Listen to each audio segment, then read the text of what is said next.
در روز دوم سفر کاری در ولایت سوخت اساسگزار سلوادت ملی پیشوای ملت پرزیدنت جمهوری تاجیکستان محترم امانی رحمان در موضع سلطان آباد دیوتی زرزمین ناهی باباجان غفورov با بنیاد باغ اینتنسیوی اساس گذاشتند. در همین جا پیشوای ملت محترم امانی رحمان با امید سرسبزی و فراوان حاصلی در باغ نوبنیاد اینتنسیوی نهال‌های میوه‌دهنده شنانیدند. با پرزیدنت مملکت محترم امانی رحمان معلومات داده شد که در موضع سلطان آباد دیوتی زرزمین در نوبت اول از جانب جمعیت دارای مساحت محدودی افضل زرزمین در میدان 7 هکتار باغ اینتنسیوی بنیاد گردیده است. در 1.5 هکتار آن سیاه‌آلو، در 3.5 هکتار زردآلوی نوع مرسنجلی و در حدود زمین‌های باقی مانده نهال شفتالو شنانده شده است که این درختان در فیلیال انستیتوت باغپروری و سبزوادکاری ولایت سوخت پرورش یافته است. در مجموع با سهم خوجگی‌های کشاورزی و صاحبکاران محلی در منطقه سلطان آباد در میدان 300 هکتار باغ‌های اینتنسیو بنیاد می‌گردد که میوه‌های درختان باغات نو اساساً به صادرات نگرانده شده است. از روی معلومات متخصصان باغ‌های اینتنسیوی نظر به باغ‌های عنعنوی از لحاظ اقتصادی بیشتر منفعت‌آور بوده. در کشور علاقه سال‌هاست که تجربه شده است و در ظرف 3-4 سال به حاصل می‌درآید. ضمن صحبت با باغداران و دیگر کارمندان ساحه کشاورزی پیشوای ملت محترم امانی رحمان ضرور شمردند که هنگام بنیاد باغ‌های نو با درستی انتخاب موضع برای پرورش نهال بیشتر بنیاد نمودن باغات میوه‌هایشان به صادرات نگرانده شده، استفاده تل و تپه‌ها برای افزون نمودن میدان باغات و به اینابت گرفتن مصلحت عالمان توجه روانه سازند. تامین با نهال‌های خوش‌صفت و با طلبات امروز موافق یکی از مسائل‌های مهم دانسته می‌شود. عین زمان در ولایت سوخت 8 مؤسسه نهال پروری شهر و ناحیه‌های اشت، ظفرآباد، استرافشان، پنجکین، شهرستان، اسفره، باباجان غفورov و دیگر خوجگی‌های نهال پروری فعالیت دارند که در تامین باغداران و زمینداران با نهال‌های میوه‌دهنده و همیشه سبز و آرایشی سهم نظر است می‌گذارند. فیلیال انستیتوت باغپروری و سبزوادکاری ولایت سوخت نیز در دایره دستگیری‌های دولتی عالمان و دانندگان ساحه در سمت پرورش نوع و نمود درختان سیرحاصل و با اقلیم کشور مطابق به دستاوردهای نظررس نائل گردیده ایستادند.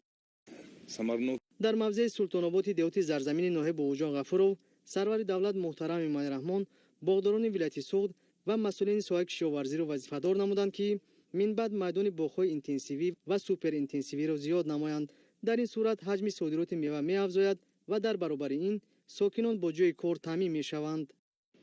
در ناحیه باباجان غفورov ولایت سوخت دوام سال‌های 2016-2020 تقریباً 1200 هکتار باغ نو بنیاد شده است و باغپروران شناخته ناحیه آوازدار باباجان غفورov نیت دارند که با استفاده از ظرفیت‌های موجوده میدان باغات را در آینده باز هم زیاد نمایند. در پیام امساله پیشوای ملت محترم امانی رحمان به مجلس عالی قید کرده شد که میدان باغ تاگزار کشور به 200,000 هکتار رسانده شده است که نسبت به سال 1991 2.2 برابر زیاد میباشد. در زمان صاحب استقلالی در کشور بیشتر از 112,000 هکتار باغ تاگزار نو بنیاد گردیده است. با مقصد دستگیری کشاورزان سرور دولت محترم امانی رحمان در پیام خود به مجلس عالی جمهوری تاجیکستان از 26 ژانویه سال 2021 اظهار نمودند که در سال 2021 کشاورزان از سپردن انداز یگانه زمین آزاد کرده شوند. این غمخواری دولت و حکومت کشاورزان و زمینداران بخصوص باغ تاکپروران را وظیفه‌دار می‌کند که در سمت عاقلانه استفاده نمودن زمین، بلند برآوردن حاصلناکی،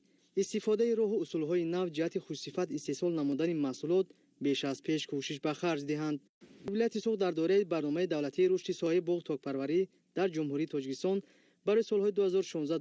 2016-2020 باغپروران و تاکپروران به دستاوردهای نظررس نائل گردیدند. در این دوره در شهر و ناحیه‌های ولایت سوخت نزدیک 4360 هکتار باغ نو بنیاد کرده شده است که این نشانداد 170% نقشه را تشکیل می‌دهد. زیاد شدن میدان باغ‌های نو در ولایت سوخت اساساً دوام 3 سال اخیر به وجود آمده است. در دوره دستور و هدایت‌های پیشوای ملت محترم امانی رحمان دوام 5 سال اخیر در شهر و ناحیه‌های ولایت سوخت با جای 2076 هکتار بیشتر از 5000 هکتار میدان باغ‌های کهنه برقرار گردیده. علاوه بر این در مدت 5 سال 207 هکتار باغ اینتنسیوی از جمله سیب، آلو، زردآلو، شفتالو، سیاه‌آلو، گیلاس، نوک، بادام، چهارمغز و بیهی بنیاد کرده شده است. با مقصد افزون نمودن حجم استحصال و صادرات میوه، تامین بازارهای استعمالی با میوه‌های از جهت اکولوژی تازه در دایره برنامه دولتی رشد ساحه باغ تاکپروری در جمهوری تاجیکستان برای سال‌های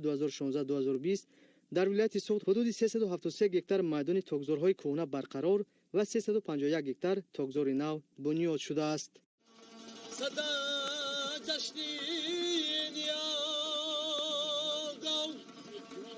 فیض بخشی کاری دهقان با پیشوایی معظم دوباره احیا شد به زنده سازی آریا به پیشوایی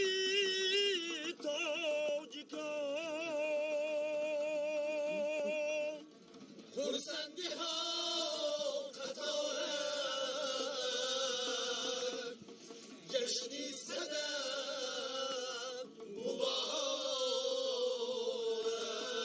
مبارک سی سالگی مبارک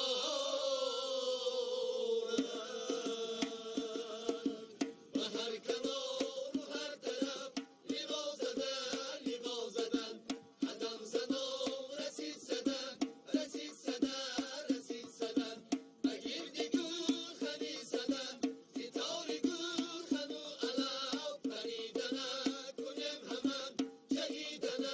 کنیم همان کتاب دین از این جهان فدا شود فدا شود فدا همان فدا شود فدا همان جفا شود به جای آن صفا شود زیا شود حیاتی ما زیبودش لذیذ و با بقا شود حیاتی ما زیبودش لذیذ و با بقا شود پیشوای معظم خوشحال